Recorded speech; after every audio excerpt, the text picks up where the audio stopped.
से national digital health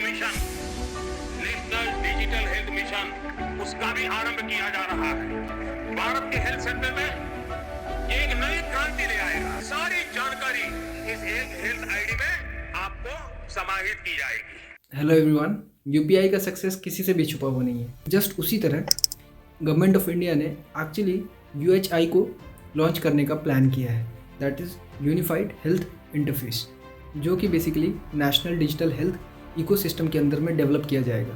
government of India का हमेशा से ही डिजिटल इंडिया को लेकर के काफ़ी सारी इनिशिएटिव्स पहले से लॉन्च किया हुआ था, जैसे कि यूपीआई, जो कि एक बहुत ही मेजर सक्सेस हुआ 2016 में। उसी तरह नेशनल डिजिटल हेल्थ मिशन के अंडर में नेशनल डिजिटल हेल्थ इकोसिस्टम को डेवलप किया गया और उसके अंदर में इंट्रोड्यूस किया जा रहा है यूएचआई, जिसका कि मॉडल अभी तैयार हो रहा है और नेक्स्ट 1 से 2 साल में इसके मॉडल को लॉन्च कर दिया जाएगा। Imagine a time you are sitting at home and you want to book a consultation with a doctor who is living in Mumbai, and that doctor has given you medicines that is available in Mumbai. So what you do is, like, at one platform you consult a doctor and you get the medicine delivered from Mumbai to your place. So that is the basically interface that will be designed for UHI.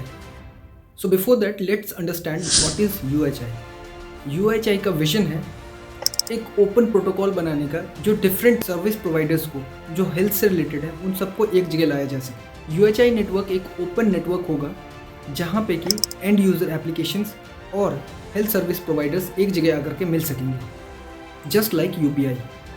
ये basically enable करेगा different type के health services को between patients और end users and health service providers, जिसमें basically include किया जाएगा appointment को, consulting को, सर्विस डिस्कवरी को और भी बहुत सारी चीज़ों को। This can be a little bit complicated for you all, but before that let me explain you about the UPI, because when you understand the UPI you will easily get to know about the UHI as well. UPI, जो कि govern किया जाता है National Payment Corporation of India के ज़रिए, ये basically एक virtual payment address होता है जिसको हम वर्चुअल आईडी भी बोलते हैं। यूपीआई को यूज़ करने के लिए बेसिकली हम third party applications, PhonePe, Google पे और पेटीएम जैसे कई एप्लीकेशंस को यूज़ करते हैं। यूपीआई का पूरा प्रोसेस 3 लेयर में बटा हुआ होता है, जिसमें पहला है पेमेंट सर्विस प्रोवाइडर्स, दूसरा वर्चुअल आईडी जो यूपीआई खुद है, और तीसरा बैंक्स। तो लॉजिकली एनपीसीआई जो है वो वर्चुअल पेमेंट एड्रेस के थ्रू बोथ वेज ट्रांजैक्शन को परफॉर्म करता है। जैसे कि कोई आदमी जिसका नाम एक्स है वो आपको पैसे भेज रहा है, तो एनपीसीआई बेसिकली उस टाइम पे आईएमपीएस के थ्रू उस पैसे को आपके अकाउंट में भेज देता है, और वाइसा वर्सा। ब्रीफ में अगर हम समझें तो यूपीआई बेसिकली एग्रीगेटर का काम करता है, जो कि पैसा रिसीव या सेंड करने का काम करता है। सेम उसी तरह से यूएचआई भी एक एग्रीगेटर का काम करेगा बिटवीन एंड यूजर्स और सर्विस प्रोवाइडर्स। ना हम इस चीज़ को तो समझ चुके हैं यूएचआई करेगा क्या। अब हमें ये समझना है कि ये काम यूएचआई कैसे परफॉर्म करेगा। तो ये थोड़ा सा कॉम्प्लिकेटेड पार्ट है। यहाँ पे बेसिकली आप थोड़ा सा कॉन्सेंट्रेट करोगे, आप इस प्रोसेस को समझने की कोशिश करोगे। यूएचआई जो काम करेगा वो बेसिकली काम करेगा डिसेंट्रलाइज्ड हेल्थ प्रोटोकॉल्स पे, जो कि बिल्ड किया जाएगा एक ओपन कम्युनिटी ऑफ डेवलपर्स के जरिए, जहाँ पे डीएचपी मतलब डिसेंट्रलाइज्ड हेल्थ प्रोटोकॉल्स अपने एपीआईज को शो करेगा between health providers and health care consumer. अब आप सिंपल लैंग्वेज में समझो, आपने फूड ऑर्डर किया होगा जैसे जोमेटो पे, स्विगी पे। अक्सर क्या होता है, जोमेटो और स्विगी ये एप्लीकेशन गूगल के एपीआईज के साथ में अपने आप को इंटीग्रेट करते हैं, और ये हो पाता है एपीआईज के थ्रू, और इसको बोलते हैं एप्लीकेशन प्रोग्रामिंग इंटरफेस। अब यहाँ पे हम बेसिकली यूएचआई के पूरी की पूरी आर्किटेक्चर को समझेंगे कि ये कितने लेयर्स में बटा हुआ है और ये काम कैसे करता है। यूएचआई का जो डीएचपी है मतलब डिसेंट्रलाइज्ड हेल्थ प्रोटोकॉल्स हैं, वो बेसिकली 4 लेयर्स में बटा होगा। लेयर 1 जो बिल्डिंग ब्लॉक होगा, जिस पे सारी एपीआईज बनेंगी। लेयर 2 जो कि इंटरऑपरेबिलिटी होगा, जहाँ पे डीएचपी गेटवे काम करेगा। लेयर 3 जो कि बैक एंड सर्विसेज होंगे, जो बेसिकली सारे एपीआईज को कंबाइन करके बनेगा। और लेयर 4 जो कि एक्सपीरियंस लेयर होगा, जो कि यूज़र इंटरफेस और यूज़र एक्सपीरियंस को हैंडल करेगी। लेयर 1 में मैंने जैसे आपको बिल्डिंग ब्लॉक्स के बारे में बताया था, जहाँ पर कंज्यूमर की एपीआईज और सर्विस प्रोवाइडर्स की एपीआईज होंगी। लेट्स से कि एक कंज्यूमर है जिसको कि एक हॉस्पिटल के बारे में जानना है, वहाँ पे बुकिंग करनी है और कुछ मेडिसिन डिलीवर करवानी है। बेसिकली वो सबसे पहले डिस्कवरी करेगा, फिर बुकिंग करेगा, फिर फुलफिलमेंट होगी।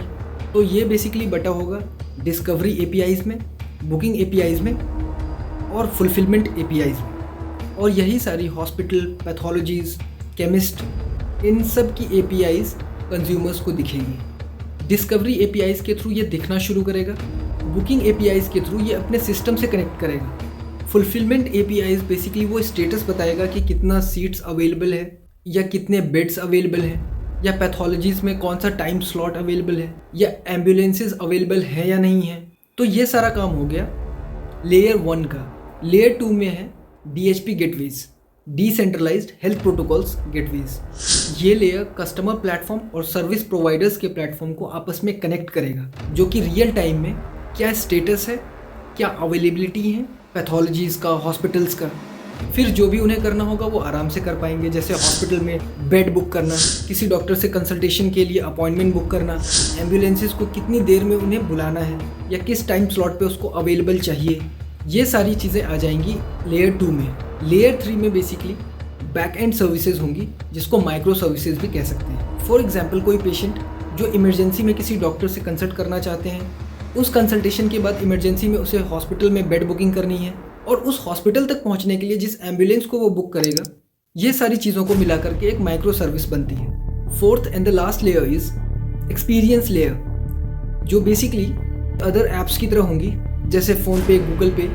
हो सकता है कि ये हॉस्पिटल का अपना ऐप हो, या हो सकता है ये एक इंडिपेंडेंट ऐप हो, या ये भी हो सकता है कि कोई एक सुपर ऐप हो जहाँ पे सारी सर्विसेज कंबाइंड एक जगह शो कर रहा हो। ये ओवरऑल UHI का काम 3 लिस्ट में बटा होगा, डिस्कवर, बुक और गेट। अभी के डेट में बहुत ऐसी कंपनीज़ हैं जो कि ऑलरेडी मेडिसिन के डिलीवरी के लिए काम कर रही है, जैसे फ्लिपकार्ट हेल्थ प्लस है, 1mg है, नेटमेड्स है। बहुत सारी और भी कंपनीज़ जो कि हेल्थ सेक्टर में पहले से काम कर रही है, कंसल्टेशन के डिपार्टमेंट में जैसे प्रैक्टो है, पैथोलॉजीज़ एंड लैब्स में डॉक्टर लाल पैथ लैब्स है। इसी तरह इन सारे ही एंड यूजर्स एप्लीकेशंस और हेल्थ सर्विसेज प्रोवाइडर्स को एक जगह लाने के लिए एक सुपर एप्लीकेशन भी बनाया जा सकता है, या हो सकता है कि कुछ एप्लीकेशंस अलग अलग चीज़ों के लिए इंडिविजुअली बनाई जाए। तो इस एरिया में अभी भी काफ़ी सारा स्कोप है, और इससे अभी कई और सारे स्टार्टअप आइडियाज़ लोगों के मन में आएंगे और कई सारी नई चीज़ें डेवलप की जाएंगी। If you feel like I am providing something valuable to you all, then please share this video, जिनको इस वीडियो को देखने की ज़रूरत है। और आपको अगर ये फील होता है कि इस वीडियो को देखने के बाद आपको कुछ वैल्यू मिलती है, तो प्लीज़ आप इसे अपने फ्रेंड्स और फैमिलीज़ के साथ शेयर करें। Thank you and thank you so much.